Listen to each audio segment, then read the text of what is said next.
Welcome to StartupHakk. I'm Spencer Thomason, and here at StartupHakk, we love to train software developers and build custom software solutions. I do a lot of work as a fractional CTO. With over a decade of executive leadership and a solid 25 years in software development, I've mastered the art of transforming technology teams and products. Today, we're diving into a crucial topic, how to find a job as a developer in 2024. I know there's a lot of people out there struggling, so I'm hoping that I can get some of you guys on here and that we can talk about this together and see what I can do to help give you some ideas to get a job this year. So let's dive in.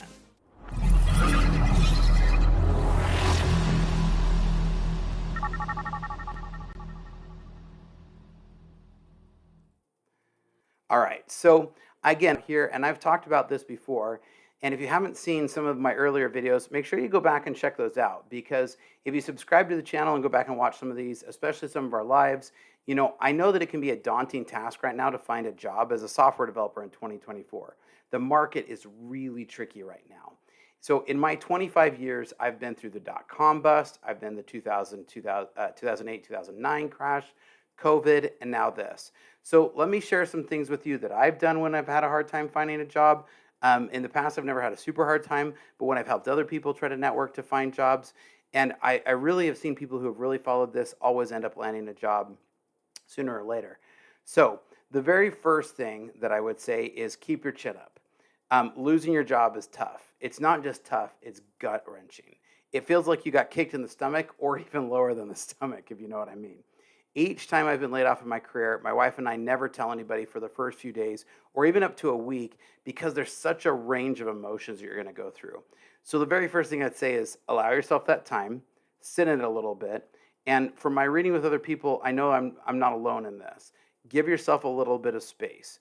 Hopefully you got some kind of a severance for at least a couple days or a week, but take a few days and process it, because one, I've seen people who rush out and then accept the very first job, and that usually doesn't end well because they feel desperate.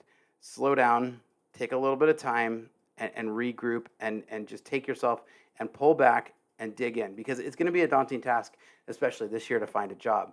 So, and either way, you'll thank yourself later for some of that time off. So very first thing is take a little bit of time, take a few minutes, take a week or so, and but be prepared that this is going to be hard, and you're going to have to keep your chin up, determined to stay positive. That's one of the very first things. Now, next, in 2024, networking still remains the gold ticket to landing a job. I would say at least 50% of the jobs that I've had, and I've had a lot of jobs. I have in-laws who tease me that I change jobs more than I change socks, especially now that I'm in consulting. It feels like that to them. Some people just don't understand all the tech market. But ultimately, sometimes it's not just what you know or how well you know it, but who you know. So go to meetups, join developer communities, reconnect with former colleagues. Definitely reconnect with former colleagues, both people you've worked for, people you've worked with, and even just reaching out to old companies sometimes. Hit the ground, reach out to I keep about a half a dozen recruiters that are just on speed dial. And I keep them warm because in the case that I ever want a job, but I also do refer a lot of people to them too. So they know that I've referred a lot of people to them, and so I keep a good set of recruiters handy. And those recruiters are getting actually fewer and far between. Some of them are getting starved out in this market. It is a tricky market. So that's the other part of this too, is as when you talk about former colleagues, this is part of the reason why as a dev community, we really are a small bunch at the end of the day. It feels sometimes like it's a big group, but really at the end of the day, we are a small group. So never burn a bridge. Even if you're getting laid off, don't burn a bridge. I can't tell you how many times I've kept a relationship in going through a situation with a layoff or something. My most recent company, where we kind of agreed to part ways, and they ended up contracting me back for some work, right? So you never know when things are going to come back to your way. So keep those relationships open. It's never worth it to burn a bridge. So definitely keep that open, and then start to work those relationships. As I worked on my journey with CleanRouter, I've hired a lot of people, I've kept in touch with a lot of them, but I've also made connections that now are becoming important later on. So don't ever underestimate the power of a well-timed introduction, right? You never know, and I can't tell you how many times it's been, oh, we were just looking for fill in the blank. So keep those connections and network like a boss, right? And I don't care what the network group looks like. Go to all your friends who are developers and ask if their company's hiring. A referral goes a long ways, right?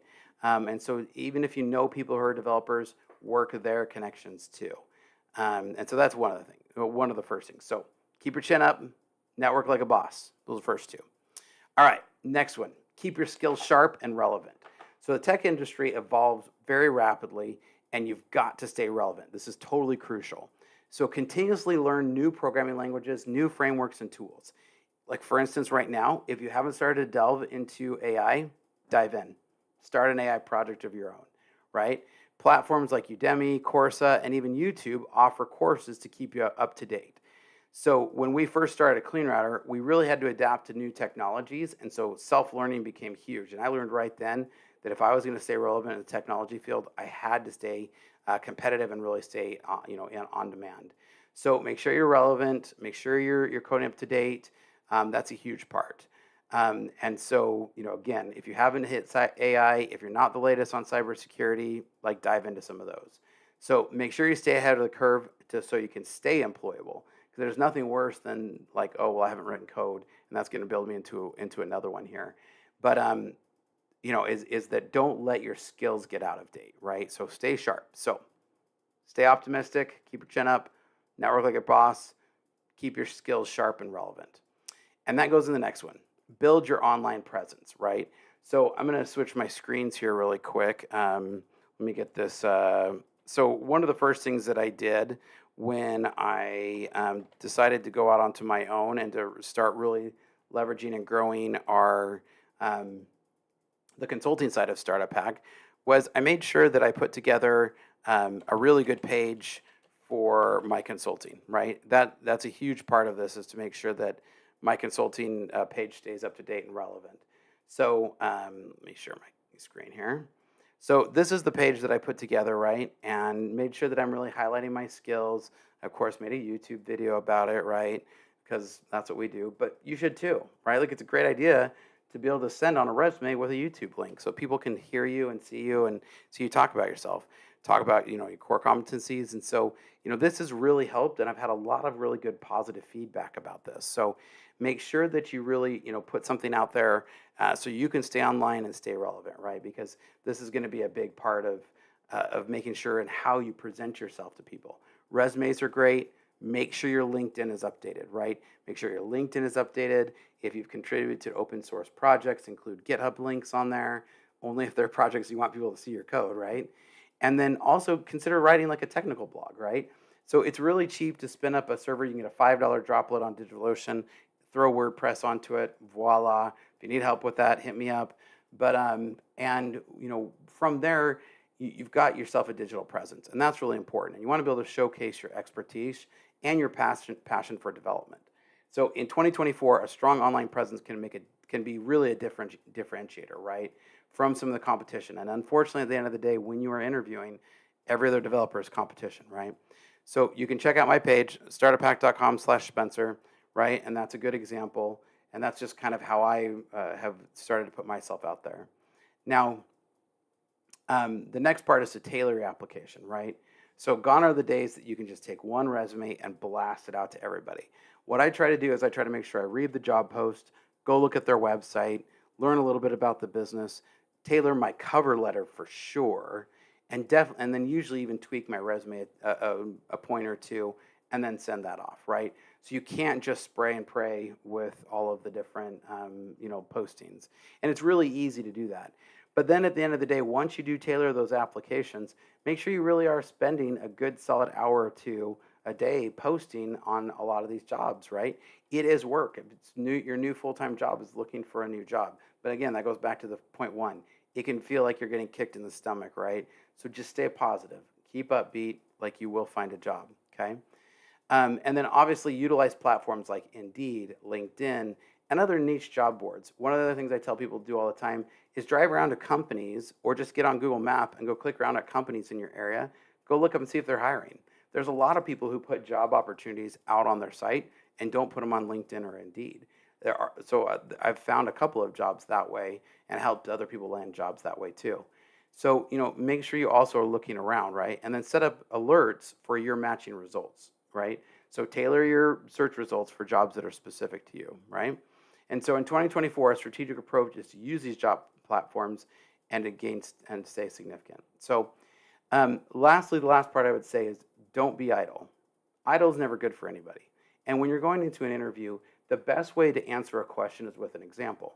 Oh, so when I was building Clean Router, we did da da da da. You notice that I even do that here on my YouTube videos, right?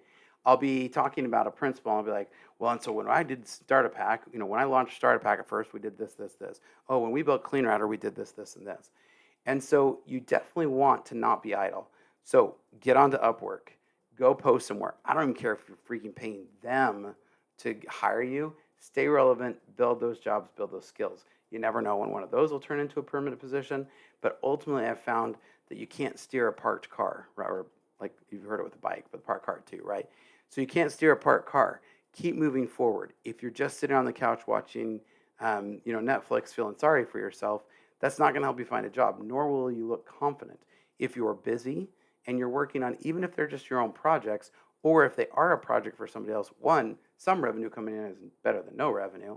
And secondly, you're staying relevant and you never know what those networking can bring.